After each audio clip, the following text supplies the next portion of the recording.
Good day, I'm Stephen McHugh, and this is your JIS News for Monday, December 21. Micro, small, and medium-sized enterprises, MSMEs, will soon begin to benefit from a special income tax credit of $375,000. The annual income tax credit will be available for both regulated and unregulated MSMEs that earn up to $500 million each year and file taxes. The provision is contained within the Income Tax Amendment Act 2020, which was passed in the House of Representatives on December 15 and approved by the Senate last Friday. Minister of Foreign Affairs and Foreign Trade, Senator Kamina Johnson-Smith, piloted the bill in the upper house. She says the tax credit, which was among a range of revenue measures announced by the government earlier this year, will be particularly beneficial for MSMEs grappling with the effects of the COVID-19 pandemic. When the measures were first announced, certainly the challenges to businesses and workers brought on by the pandemic could not have been envisaged. But it is our vision, our belief as a government that the measures are now needed more than ever, because we do need our businesses to remain in operation and to be able to retain employees insofar as is possible. The leader of government business in the Senate says the legislation will further stimulate investments, catalyze job creation, increase staff retention, and ensure that we continue to create a productive society.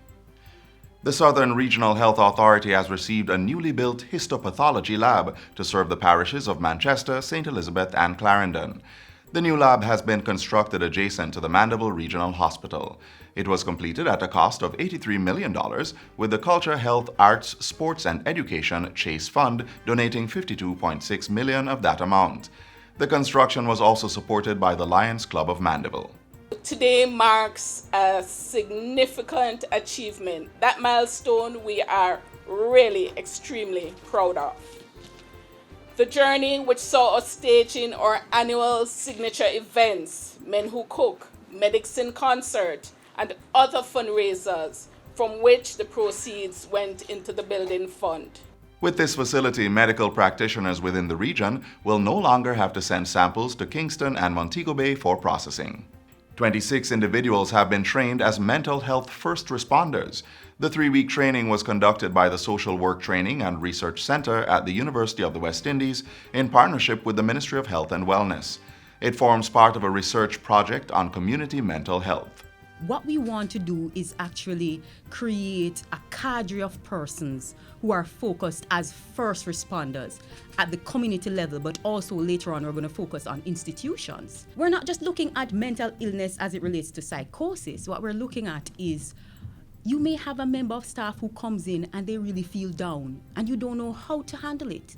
Who are the persons who are assigned as first responders that will be looking at that aspect? The pilot project was financed through the Jamaica Social Investment Fund's Poverty Reduction Program through a $3 million grant. The Child Protection and Family Services Agency, CPFSA, has received 1,500 tablet computers to support online learning of children in state care. The devices were donated by the United States Agency for International Development, USAID, in support of the Education Ministry's One Laptop or Tablet per Child initiative. During last Wednesday's handing over ceremony, the USAID also donated a 16-seat Toyota Hiace bus. Education Minister Favour Williams says the generous donation will assist in improving the outcomes for vulnerable children. She says the new Hiace bus will be handed over to the Muirton Boys Home, supporting children with mild intellectual disabilities. 39 wards of the state housed at the Mount Olivet Home for Boys in Waldeston, Manchester, were feted by the Jamaica Information Service at an annual dinner and awards and gift presentation recently. A small team from the agency made the trip to spread the joy of the season on December 12, despite the huge damper created by COVID-19 this year. This year is none like the other years. This year is just different. But we must also thank God that He has kept us throughout this year. And we are all here to celebrate with our partner. Merry Christmas, happy holidays from the JIS team. We were following what is happening with Mount Olivet. Lots of good things.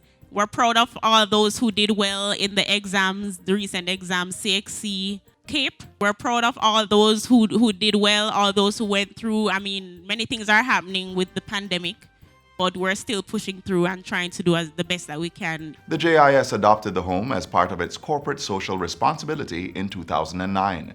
Since then, the agency has been making 3 trips yearly at Easter, back to school, and Christmas to provide material and other support for the growth and development of the children housed at the facility.